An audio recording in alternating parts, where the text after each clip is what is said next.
Hello viewers, welcome to my YouTube channel. Get ready for heart-touching stories. Don't forget to subscribe and let's begin.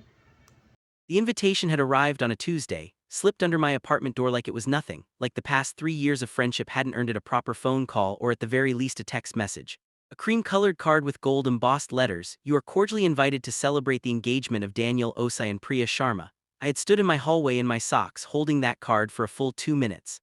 Daniel. My Daniel, not in the romantic sense. People always assume that, but in the way that matters more sometimes. The Daniel who had called me at 2 a.m. when his mother was rushed to the hospital. The Daniel I had coached through 3 job interviews, 2 heartbreaks, and 1 catastrophic attempt at sourdough bread during the lockdown years. The Daniel who had told me not 6 months ago that Priya made him feel suffocated, and that he wasn't sure the relationship had a future. Apparently, it had found one. I told myself the odd feeling in my chest was just surprise. I RSVP'd yes, bought them a beautiful cheese board set from their registry, and showed up to the rooftop venue on a warm Friday evening in my best green dress, ready to celebrate my best friend's happiness. I should have trusted the odd feeling. The party was already in full swing when I arrived. The rooftop of the Meridian Hotel was strung with fairy lights, the skyline glittering behind them like a postcard. There were maybe 60 people, a champagne tower, a jazz trio in the corner. I spotted Daniel near the bar laughing with a group of men I didn't recognize, colleagues maybe from his new firm. He looked good. Sharp suit, easy smile, the kind of relaxed I hadn't seen on him in years. "You came," he said when he saw me, and something in his tone made me pause. Not "you came." With the exclamation of genuine delight, just "you came," flat, observational. Of course I came. I hugged him anyway, handed him the gift bag. "Congratulations, Danny, I mean it." "Thanks." He took the bag without looking at it. "Priya's over there, go say hi." He turned back to his colleagues before I'd finished nodding. I told myself he was just busy, hosting was stressful. I made my way to Priya, who received me with a smile that didn't quite reach her eyes, introduced me to her cousins as Daniel's friend from before, and then smoothly redirected the conversation toward wedding venues. I took a glass of champagne from a passing tray and drifted. The evening wore on. I talked to a few people I half knew, admired the view, ate several excellent canapés. But something was off, and I couldn't name it at first. It was the way the conversations kept resetting when I joined them, the way Daniel's eyes slid past me when he scanned the room, the way Priya's smile tightened whenever I laughed too loudly. I had almost convinced myself I was imagining it when Daniel appeared at my elbow, suddenly the way people do when they've been working up to something. "Can I talk to you for a second?" "Sure." I set down my glass. Pulled me toward the edge of the terrace, away from the lights and the noise. Below us the city hummed. He didn't look at me when he spoke. "I need to ask you something, and I need you to be honest." "When am I not?" "Did you tell Quaim that I said Priya was controlling?" The question landed like a stone dropped from a height. I blinked. Quaim was a mutual friend, a loose one, the kind who orbited social circles without ever fully landing in them. Had I said something to Quaim? I thought back carefully. I think months ago I might have mentioned that you were going through a rough patch, that you'd said things were difficult. I never used the word controlling. Daniel's jaw tight. "Priya heard from her friend that Quaim was telling people I called her controlling. She traced it back to you." "Danny, I didn't. This is our engagement party." His voice dropped, but the edge on it was sharp. "She's been upset all week. Her family is here, my family is here." "I understand that, but I didn't say, I think it's best if you leave." The words were so quiet I almost didn't hear them over the jazz trio starting a new number behind us. I looked at his face, waiting for something to shift, a softening, a second thought. His expression was sealed shut. "Asking me to leave your engagement party. Asking you not to make tonight harder than it already is." The champagne glass was still in my hand. I looked down at it, then set it very carefully on the stone railing. "'Kay," I said. I didn't make a scene. I retrieved my clutch from the table where I'd left it, nodded at no one in particular, and took the elevator down 16 floors in silence. I sat in my car for several minutes without starting the engine. Then I drove home, hung up my green dress, and went to bed. I didn't cry. I was too busy being stunned. My phone was quiet all night. I hadn't expected it to ring, not at midnight, not at 2 a.m., but some small, stubborn part of me had apparently believed that the man who once called me from a hospital waiting room because he needed to hear a familiar voice would not be able to sleep knowing what he'd done. That part of me was wrong, or at least had the timing off. The call came at 7:14 the next morning. I let it ring the first time. The second time I picked up. Adiz. His voice was rough. Like he hadn't slept either, or like he'd been crying. I couldn't tell which, and I found in that moment that I wasn't sure I cared. "Daniel." A long pause, the kind that has weight to it. "Need to see you. Can I come over? It's 7 in the morning." "I know. I've been sitting outside your building for 40 minutes. I walked to my window. There was his car, that battered silver Volvo he'd driven since graduate school, parked across the street. I could see the outline of him in the driver's seat, phone pressed to his ear. I buzzed him up. He looked terrible. That was the first thing I noticed. The expensive suit was gone. He was in yesterday's shirt, wrinkled, collar open. There were shadows under his eyes so deep they looked bruised. He stood in my doorway holding 2 cups of coffee from the place around the corner he'd remembered, black with 1 sugar, and for a moment neither of us said anything. Come in, I said because I wasn't raised to leave people standing in hallways. He sat on my couch. I sat in the armchair across from it. He put the coffees on the table and folded his hands between his knees and stared at the floor. I'm sorry, he said. What I did last night was wrong. Not just wrong, it was cruel, and I've been sick about it since the second you walked away. Wrapped my hands around the warm cup. What changed between last night and this morning? He exhaled. Priya and I talked. After everyone left, she admitted that the story about Quame wasn't exactly what she'd made it sound like. That she'd heard something second or third hand and filled in the rest because she was nervous and looking for somewhere to put it.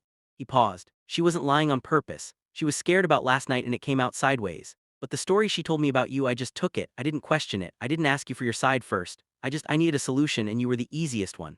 Something about the honesty of that last sentence disarmed me in spite of myself. You were the easiest one. People usually try to dress that kind of thing up. Why? I asked. Why was I the easiest? He looked up then, finally. Because I knew you wouldn't cause a scene, because I knew you cared about me enough to just go, because I trusted that you'd still be there afterward to forgive me. He swallowed. I took advantage of who you are, and I'm ashamed of it. I sat with that for a moment. Outside, a garbage truck was making its slow way down the street. Regular Saturday morning sounds, the world indifferent to small human devastations. That's the most honest thing you've said to me in 6 months, I told him. He flinched. I know, you've been different since Priya, I noticed. I told myself it was just the relationship, that people change when they're serious about someone. But it wasn't just that, was it? He shook his head slowly. She was uncomfortable with our friendship, not because she thought something was happening, she knew that wasn't it. But because of how much I talk about you, how much I rely on you. He pressed his fingers against his eyes. She asked me to pull back and I did it badly. Instead of being honest with you about it, I started creating distance and hoping you wouldn't notice. I noticed, I said quietly. I noticed every unreturned call and every short conversation and every time you forgot to include me in things you never would have forgotten before. I noticed all of it. I just decided to give you the grace of not making you explain it. Room was very still. At ease. His voice broke slightly on the second syllable. I'm sorry, I don't say that as a transaction. I'm not here expecting you to hand me forgiveness because I showed up early enough and said the right words. I'm here because you deserved an explanation, not a disappearing act, and definitely not last night. You deserved better than all of it. I agreed. I did. He nodded, absorbing that without defending against it. That, more than anything, was what moved me. Not the apology itself. Apologies are easy, words are cheap, but the way he received the acknowledgement. No, but I was under pressure, or you have to understand how she felt. Just a simple, unflinching, yes, you're right. I took a long sip of coffee, thought about the card slipped under my door, the you came that was barely even a greeting. Thought about standing at the edge of a rooftop in my best dress, setting down a champagne glass and choosing dignity over drama.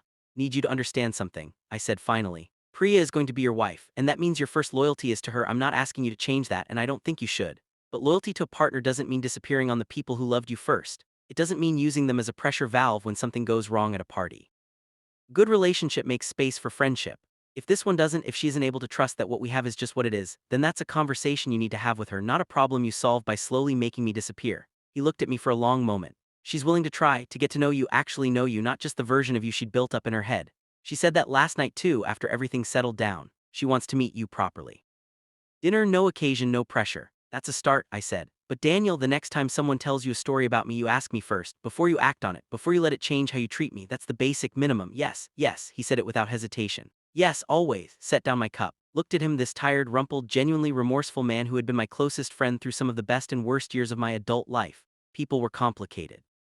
Relationships got tangled. People you loved made cowardly choices and then had to find their way back from them. The question was never really whether I would forgive him. I'd known from the moment I saw his car outside that I would. The question was whether he understood why the forgiveness cost something, whether the price of it would make him careful going forward in a way that last night's easy cruelty had proven he hadn't been. Looking at his face, I thought it might. I haven't eaten breakfast, I said. Go get us something from the bakery on Clement. The almond croissants, not the plain ones. Something shifted in his face, not quite a smile, more like the unmistakable relief of a specific kind of grief lifting. The almond ones, he repeated, and don't take forever. The coffee's going cold. He stood, reached for his keys, stopped at the door. At ease. Get the croissants, Daniel, he went. I picked up my coffee, walked to the window, watched him cross the street toward the bakery with his hands in his pockets, head slightly bowed against the morning chill. The city was waking up slowly around him. A woman walked a small dog, a kid on a bicycle wove between parked cars. I thought about what had said, a good relationship makes space. I hoped Priya heard it the same way I meant it, not as a warning, not as a claim. Just a truth, quiet and plain, the way the best truths usually are. By the time Daniel came back with the croissants, the almond ones, still warm, I had moved the chairs to face the window and the Saturday light was coming in gold and unhurried across the floor. We ate without talking much and it was enough. Some friendships don't break. They bend and splinter at the edges and scare you with how close they come to the edge. And then the morning comes, and someone shows up outside your building before 8 a.m. with bad coffee and a shame they don't try to minimize, and you remember that the thing between you was always more durable than the worst moments inside it. The engagement party would become a story we'd tell one day, probably. A story that ended with almond croissants and morning light and the particular piece of two people who had been honest enough and brave enough to find their way back to each other. That was enough. More than enough, that was everything.